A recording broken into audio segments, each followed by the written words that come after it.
1992 was the apex of murders in New York City history. Across the eastern seaboard, Dominican gangs are taking control of the drug trade. The South Bronx was known as one of the busiest heroin markets in the United States. But this guy, Moya, created a new business model. They were posing as police officers, snatching people off the street. Your hands behind your back. Bartolome Moya ran a huge drug and kidnapping ring, except versus rival drug dealers. Radios, badges, Crown Victorias. Unfortunately, you weren't being arrested. Bartolome Moya was a shadowy figure who never seemed to be present on the scene. We finally find him in Philadelphia. He looked very, very ill. It was his heart. So the judge dismissed the indictment against him. We thought he was sending him home to die. We were certain that Moya wasn't simply going to quietly die. If there was some trick to pull, Moya would figure it out. And fortune was with Bartolome Moya. He was put on their transplant list. The doctors in this case had no idea. I mean, this was a really bad dude. He makes a remarkable recovery and makes his getaway good. It was a manhunt for Bartolome Moya. I wanted to get that new heart beating behind bars where it belonged. You take the kingpin of a major drug gang and you give him a new heart. You let him out on bail. What do you think he's going to do?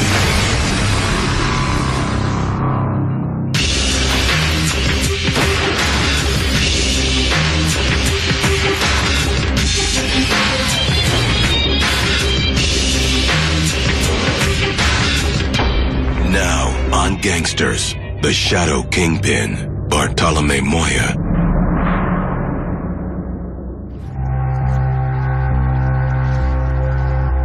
February 23rd, 1994. Shots ring out in one of the roughest neighborhoods in the country, the South Bronx. A drug transaction went wrong.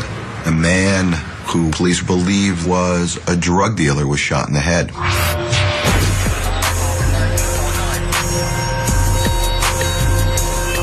The South Bronx back then, better known back in the day as Fort Apache. Lots of narcotics, lots of violence. The homicide rate back in the mid-90s for the NYPD was hovering around 2,000 bodies a year.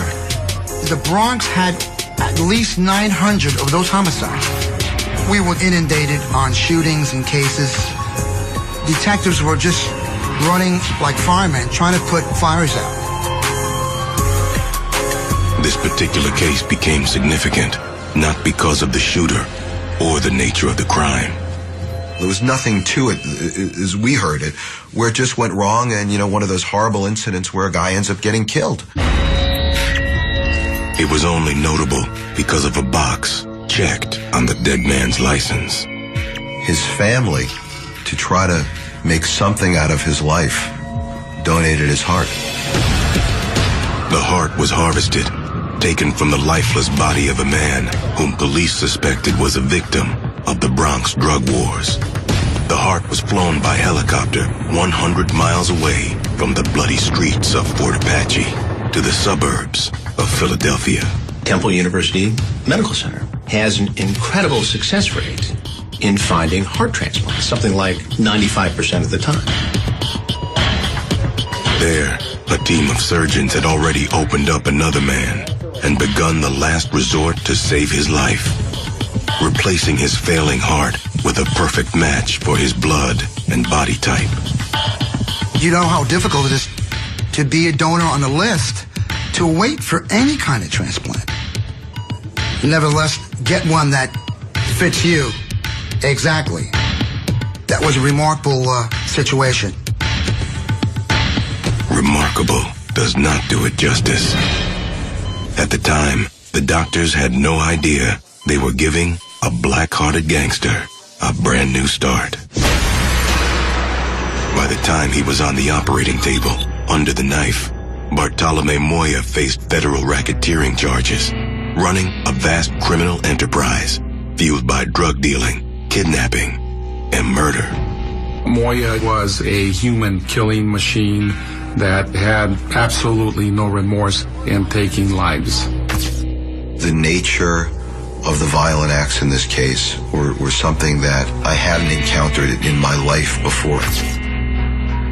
39 homicides in 4 states, 3 car bombings, a dozen kidnappings, numerous robberies. I've covered a lot of homicide trials over 30 years, but I've never seen anything like this. Moya ran a ruthless crew of drug dealers and killers from the shadows. He operated with absolute impunity for years before the authorities even knew anything about him.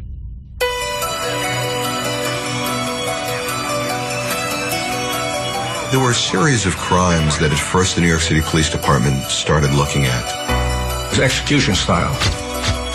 These people were being led out to a spot, knelt down, and then shot in the back of the head. Their heads were duct taped so that they couldn't see. They were handcuffed with plastic flex cuffs behind their back. The bodies were being discovered in public places. In playgrounds, by the side of the road. They were similar in nature, which is what got the attention of the police. More disturbing, most of the victims were never reported missing. Police were baffled until they discovered a common trait among the missing. They were all suspected criminals themselves. The city of New York was so busy with crime and the crack era that no one took notice. It was just another drug dealer that was killed, which is not uncommon. That's usually what happens to drug dealers. You either die, you lead a short life, or you end up in jail. Drugs command a lot of money. And there's a lot of money that's not being put in banks. That's why these guys decided to go out and go after the drug dealers. The way Bartolome Moya went after his rivals was ingenious, extremely effective, and terrifying. They were posing as DEA agents. Radios, badges, talking the cop lingo, Crown Victorious, typical what you would think would be police. Unfortunately, you weren't being arrested. You found out later on you were being kidnapped. They kidnapped big-time drug dealers, holding for ransom. In a way, it was a sublime crime because the victims were in no position to go to the police. Moya and his crew never intended to release their victims alive, whether the ransom was paid or not. They were able to commit these incredibly violent acts, oftentimes in highly populated areas, and yet no one would come forward. People have to live there day by day and month by month. They have to bring the children up. They have to walk at night, and they are afraid for their lives.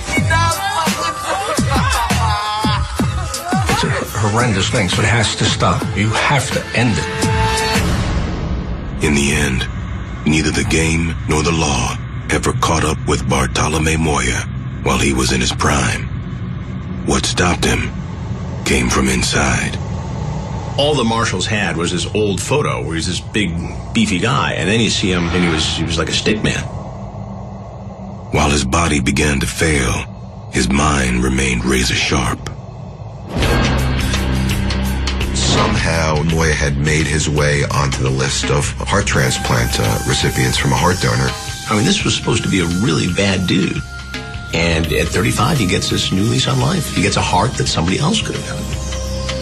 A cop, a nurse, a factory worker, your father or mother. And a lot of people were outraged.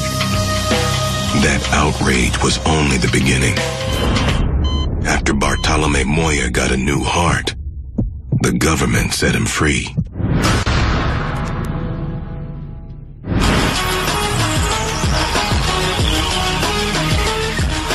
Bartolome Moya was a gangster with a heart of stone who ran a bloodthirsty crew of drug dealers and killers in the Bronx. He was kind of a trendsetter. He created a new business model. That model prey on fellow drug dealers because they have money or drugs, and they are less likely to call the cops. That plan is still big business, even today. There's people at the U.S. Attorney's Office who specialize in this, and we do a ton of murder cases out of this, rapes, robberies, assaults, beatings, shootings, because these crews think that behind every apartment door is lotto. In the victim's apartment, police discovered $7,000 in cash, 2 guns, and half a kilo of what appeared to be cocaine. Either they just sold a load and they've got $500,000 or $5 million, or they just got in a load of 100 kilos and it's right there for the taking. Across the eastern seaboard, Dominican gangs are taking control of the drug trade. Heroin from South America is spreading through New York, one of several cities jeopardized by the expansion of Dominican drug gangs. In the old days, they would send a girl to knock on the door and ask for a cup of sugar, and they'd push in, hence the term push-in robbery, but it evolved over time into incredibly sophisticated techniques. I heard that they had Ventaneros window guys who would rappel down and get in the window. It's incredible. Bartolome Moya took criminal on criminal crime to a whole new level. During the early 1990s, his name alone, Bartolome Moya, struck fear into the hearts of every drug dealer in the South Bronx. Moya was a shadowy figure who never seemed to be present on the scene. It seemed as if it was something out of fiction. Didn't seem real. He came from the Caribbean, out of complete obscurity, to become a force in New York. He was from the Dominican Republic. He was married and he had 2 young children. Very pleasant, very polite, calm. He was just as much of a gentleman as anybody I ever met. He was a hustler with no known criminal past when he arrived in the United States in 1986. But in the underworld of the D.R., there would have been plenty of opportunity. The Dominicans have always worked very closely with other criminal organizations, in particular the Colombians. The Dominican Republic is a major transshipment point for Colombian cocaine. It's very easy to cross it over into Puerto Rico or ship it to the United States on board go-fast boats. Moya arrived in New York at a time when the Big Apple was all but rotten. Ravaged by drugs and violence, crack cocaine and heroin were rampant citywide. Not since crack took hold has the United States suffered such a sharp rise in violent crime. Narcotics enforcement has become one of the top priorities of this office. The effective and relentless investigation and prosecution of drug distribution networks is vital to the improvement of the quality of life for all of our citizens. I believe 1992 was the highest homicide rate, the apex of murders in New York City history. The South Bronx was known as one of the busiest heroin markets in the United States at the time. On that side of town, there was a lot of cocaine, heroin, weed. It was pretty rough. You walk around there, you take your life in your own hands. There was more than just trash on the streets. The trash oftentimes consisted of bullets and guns and blood. He started out running legitimate businesses, a travel agency and a car garage. According to investigators, there was more going on in this garage than fixing bumpers and taillights. Prosecutors say Moya was trafficking large quantities of heroin and cocaine in a major distribution ring. Most often than not, drug traffickers will set up businesses so that they can use them to launder drug profits, money that is derived from other criminal activities. He had a whole organization that was highly structured, highly sophisticated, and he was the CEO of this criminal enterprise. If Moya was the CEO, his chief operating officer was a man named Andre Paige. Andre Paige was a nefarious gangster who had operated out of Upper Manhattan and the Bronx for years.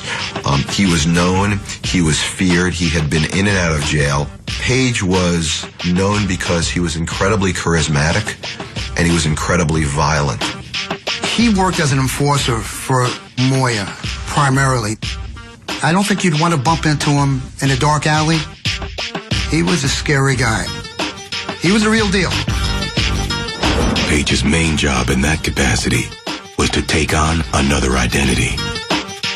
He would identify himself as Detective Dre. He'd have a vest on, he'd have a shield on, and of course he'd be armed to the teeth. Moya, who was a major drug dealer, would learn what his rivals were doing. He would then take information about those other drug dealers and pass it on to his crew, in particular this man, Andre Paige. Paige and Moya had assembled a crew of underlings and outfitted them for work. You can buy fake shields, raid jackets, d.e.a. hats, all that crap in Chinatown. They would have paper that made them look like police officers, in a few instances search warrants that looked official. So what was thought to be a warrant entry was actually a drug ripoff. Paige had been arrested numerous times, and he knew how the police worked. He knew how we worked. He had actually paid to go to the Gordon Liddy School of Surveillance in Washington, D.C. This kind of drug dealer on drug dealer crime happens, but with not this degree of organization and violence. It really required two factors that are hard to put together.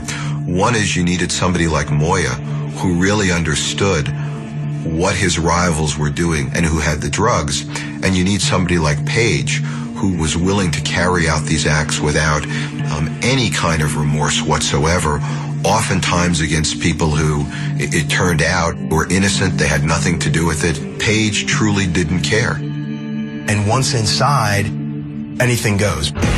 That's when the bodies started to pile up in public places all around the Bronx.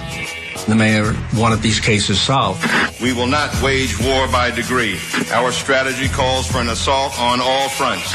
Police department put together a task force, assembled a number of detectives to work on this and look for the connections. They had no idea that Moya had devised the perfect crime.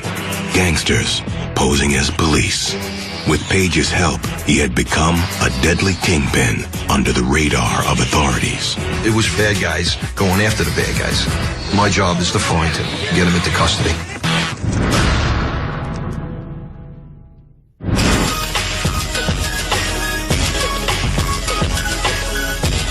In the early 1990s, one gangster was directing a new wave of crime through the streets of New York. Bartolome Moya was the head of a crew of killers who preyed on everyone else in the game. People going around posing as police officers and DEA agents, snatching people off the street and then killing them later on. Moya was a major distributor of cocaine and other drugs. He knew he had to be an extreme murderer to rise among the underworld and the belly of the beast in New York. You can't have people out there posing as cops. It just doesn't fly. At the time, police had no idea how the game was being played. The situation really took off, so to speak, when we had the quadruple homicide. In October 1990, Moya's gang kidnapped 3 men and 1 woman. They stole their drugs and shot all 4 in the head. The bodies were dumped in 2 different locations in the Bronx. They shot and killed 3 of those individuals behind the Webster Avenue projects in the parking lot, in the rear parking lot. I spoke to a witness about this. She was up about 10 stories looking down. She saw Andre Paige. He popped the trunk of his car. He started tossing what looked to her to be, she thought it was bags of laundry. The way he was just lifting these bodies, or these bags of laundry out of the trunk of the car and just heaving them over a fence 3 times over. Thought he was just thumping, just thumping clothes or something. And when he went back into his vehicle, came back out again with a firearm and started popping shots into these, what she thought to be laundry bags. And then a short time later, we found a female off one of the expressways leading to Manhattan. Ballistics from both crime scenes showed that conclusively that the same weapon, a .45 caliber weapon, was used. The police department put together a task force, assembled a number of detectives to work on this. The task force was dubbed Hercules.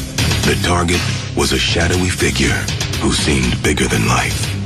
It started off with the New York City Police Department, detectives from Bronx Homicide, detectives from the New York City Housing Major Case Squad, and the 42nd Precinct. But then we needed the assistance of the Bureau of Alcohol, Tobacco, and Firearms. ATF investigators work with explosives. That's when the bombings took place. July 13, 1991. The case took a bizarre turn. Dynamite rigged to a remote-controlled toy truck blew up a room at the Lincoln Tunnel Motel just across the river in New Jersey. The room was destroyed in the explosion. The steel door was blown off the hinges and went across the parking lot. The room was normally occupied by Enrique Callis, a known drug dealer. Callis was not there when the assassination attempt took place. The case baffled investigators. In the beginning, it had no connection to the execution-style murders in the Bronx. Just weeks earlier in Dade County, Florida, Callis's brother had been killed in a similar explosion. They found one of these automatic bombs that you could detonate using a remote-controlled toy car on the bottom of this truck. They waited. As they saw a man drive by, they set it off. Detectives with the Hercules Task Force learned that Callis had delivered a truckload of narcotics and had disappeared with millions of dollars. It was believed that Enrique Callis had stolen drugs from Bartolome Moya.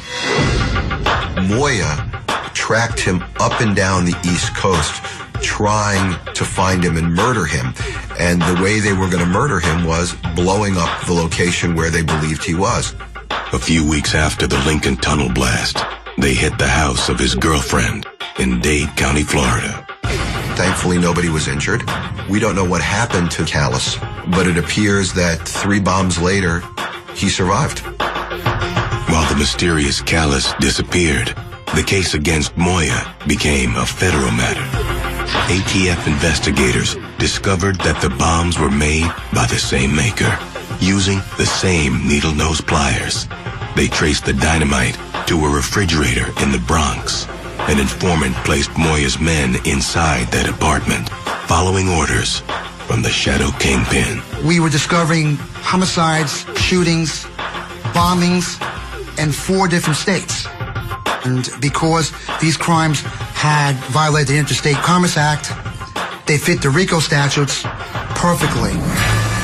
RICO is the Racketeer Influenced and Corrupt Organizations Act. It is the hammer used by the United States to crush organized crime. It used to be in the United States that you had single liability. What I mean by that is you committed an armed robbery, you got charged for that armed robbery, and that's what you went to prison for if you were convicted. If you conspired with somebody else to do the armed robbery, you might have a conspiracy charge. They ran together. All of a sudden, in comes RICO, and they do something different, multiple liability. So what they say is if we find that you've met the elements, the underlying elements of these acts, you have conspiracy on top of it, each and every charge against you is separate and runs consecutively. So that what happens is, in the old days, a charge that might have been for drug trafficking and conspiracy led to 15 to 20 years in prison, now can lead to 5 20-year consecutive sentences. You're never seen daylight.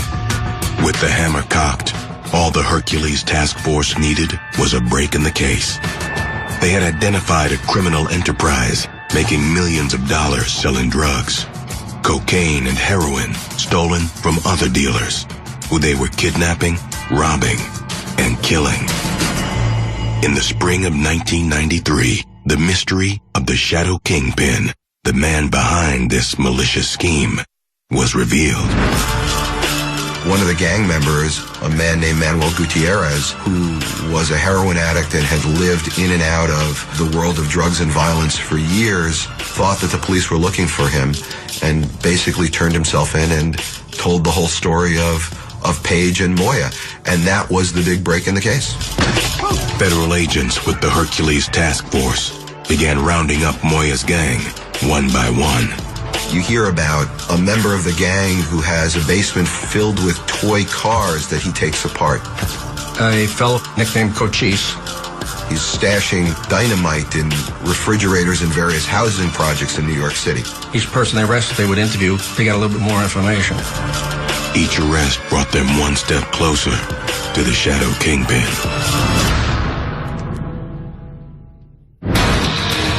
In March of 1993, Bartolome Moya was indicted in New York upon federal racketeering charges, murder, kidnapping, and running a continuing criminal enterprise. A crew of thugs and killers who attacked other drug dealers while dressed up as police. The Hercules Task Force began rounding up the Moya crew. One of the last to be taken was his enforcer, Andre Paige.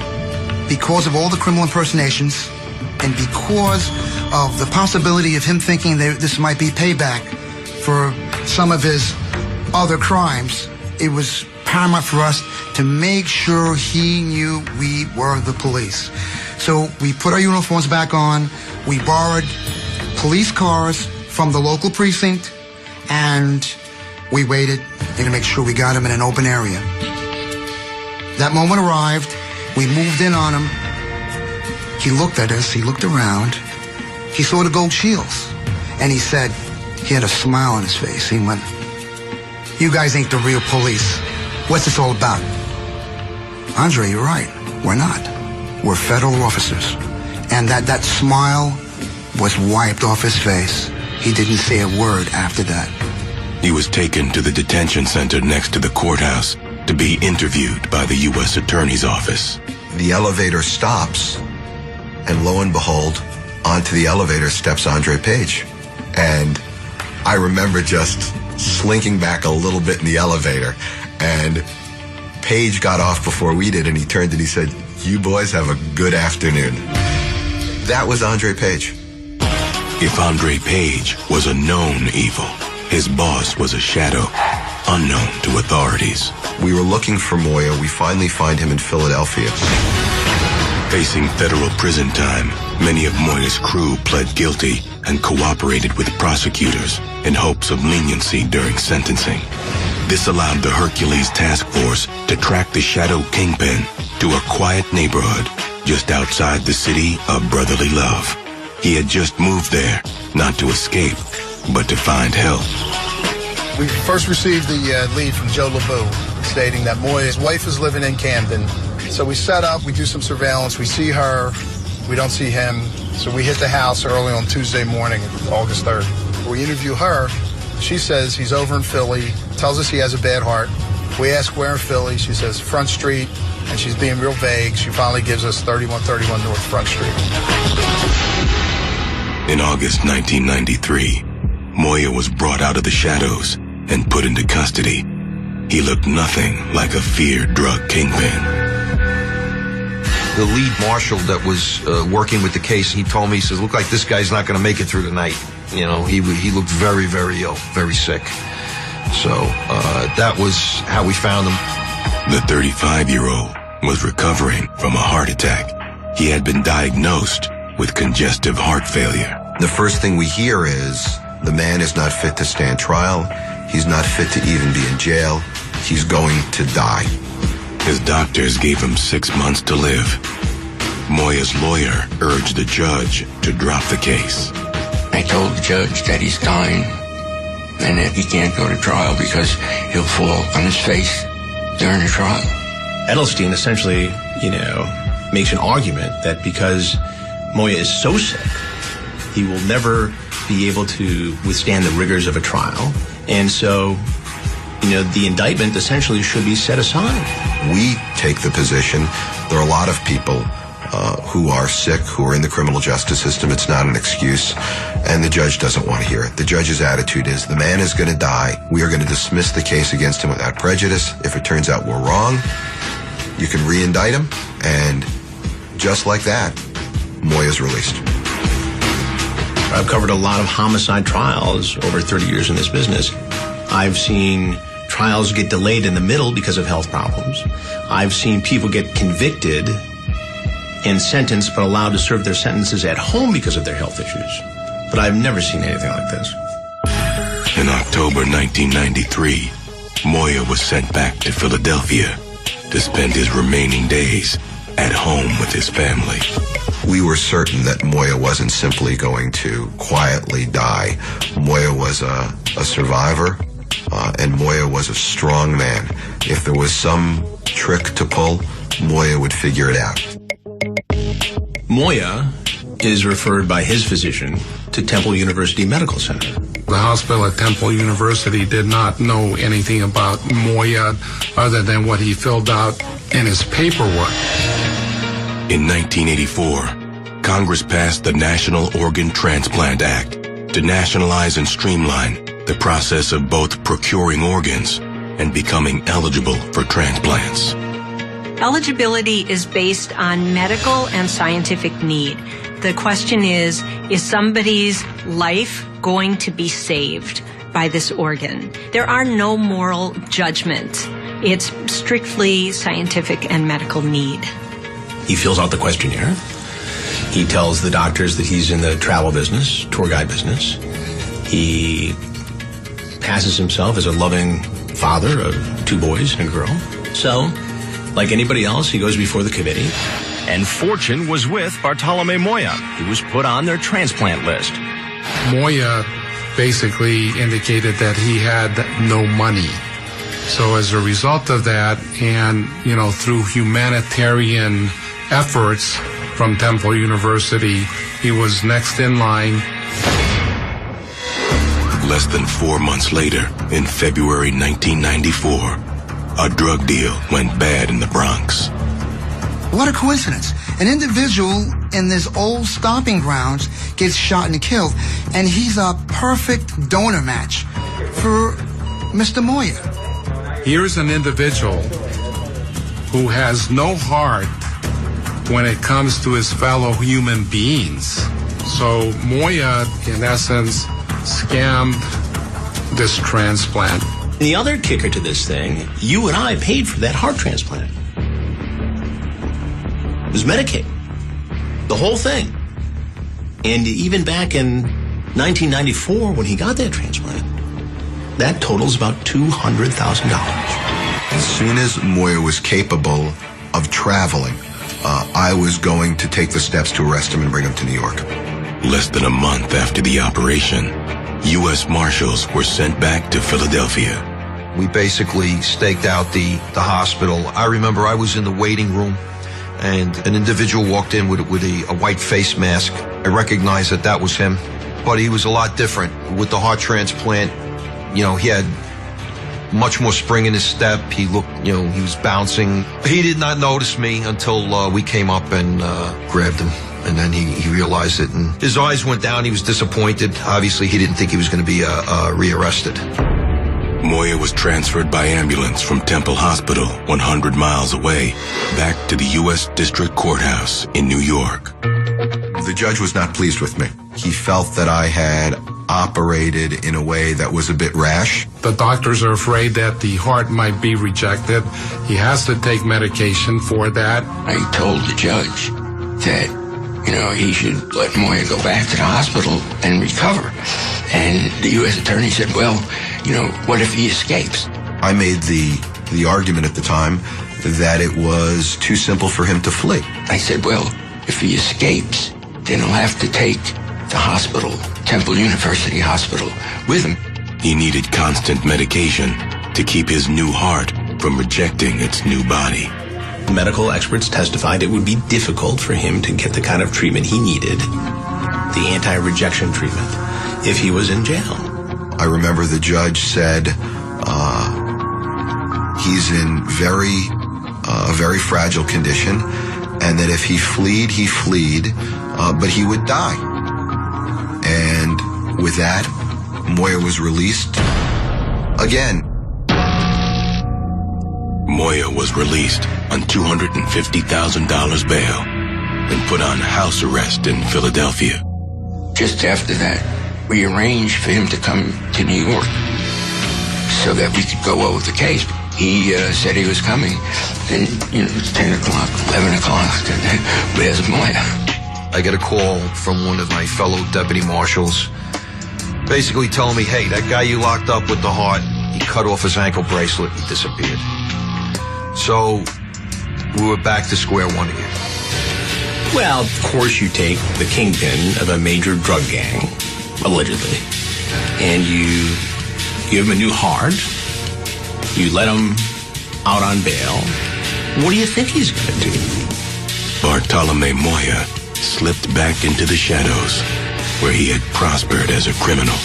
It was a manhunt for Bartolome Moya, 24 hours a day. It was nonstop. We're looking for the third time, and you don't even know if you're going to find this person. It was very frustrating, I wanted to get that new heart beating behind bars where it belonged. In May of 1994, Bartolome Moya was placed under house arrest, awaiting his federal trial. Indicted on multiple counts of murder and narcotics charges, the judge in the case had sent him home to recover from a heart transplant. Within weeks, the man authorities had chased in vain for years disappeared without a trace on the same day he was intended to meet with his lawyer. I thought they'd find him on the subway dead because of the anti-rejection drugs.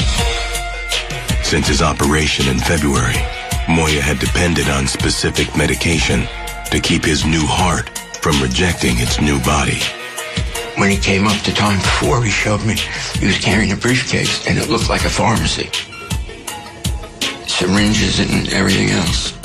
You've got a guy here who is accused of very violent crimes and running a huge drug and kidnapping ring.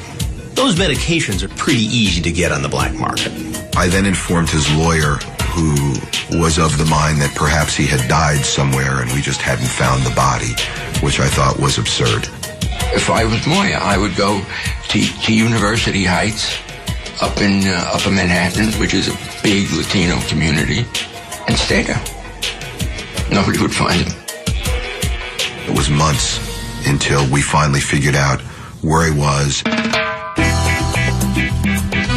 He opted to flee the jurisdiction of the United States and go back to his native country of the Dominican Republic to avoid going to jail.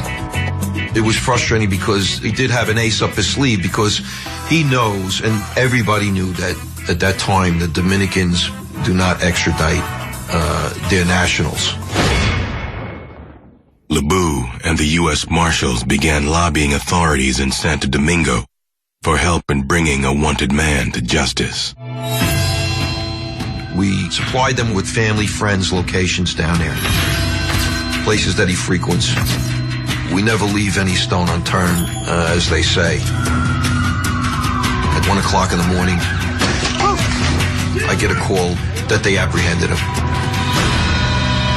Even though there is no extradition, they agreed to take custody of him to see if he would be willing to sign a waiver of extradition and come back to the United States. I think he was given a choice. You can stay in jail as long as you want here, but by the way, we don't have the medicine that you need. Or alternatively, you can voluntarily get on a plane and go to the United States. I arrived down there at the local police station. He was sitting on a bench, handcuffed, and he looked at me, and he just put his head down. He shook his head. That was his reoccurring nightmare. I was always there, you know. We actually got a camera crew and were able to scramble over to JFK Airport, and we actually had video of him coming off the plane. He was brought back, and once again, for the third time, makes a court appearance. Once he came back, he actually tried to cooperate to get a better deal. The information he had was old. I don't think he ever really told us the truth. In the end, the Shadow Kingpin, who ran a crew of killers and drug dealers posing as police officers, pled guilty. After all we went through and all the ins and outs, I was convinced at this time that he was not getting out, that this was the final chapter. He was charged with 13 homicides, but quite frankly, he probably committed over 30. As far as I'm concerned, he should have been put to death. In September 1996, Moya escaped the death penalty and was sentenced to 25 years. Moya was not a person who really felt compelled to live by the rules that were imposed upon him. And when you have a heart transplant, it's very important that you follow a very particularized regimen. You could argue it's easier to do in prison, but it wasn't the type of thing that a man like Mr. Moya apparently was capable of doing. While he escaped the death penalty, the end result was the same. Bartolome Moya died in prison March 26, 1999, less than 3 years into his sentence. To go through all that and to find out that he passed away anyway in jail. It seemed to be a waste. I mean, I know I said that I wanted to see that heart beating behind bars, but it would have been a much more pleasant experience to know that that transplanted heart went into a really deserving individual. It's very troubling when people start speaking in terms of whether or not somebody deserves an organ transplant. Even people in prison are entitled to organ transplants. They are going to someday get out of prison and hopefully be rehabilitated, hopefully become contributing members of our society. It didn't happen in this case. Andre Paige, Moya's enforcer, was also put away. He got 35 years.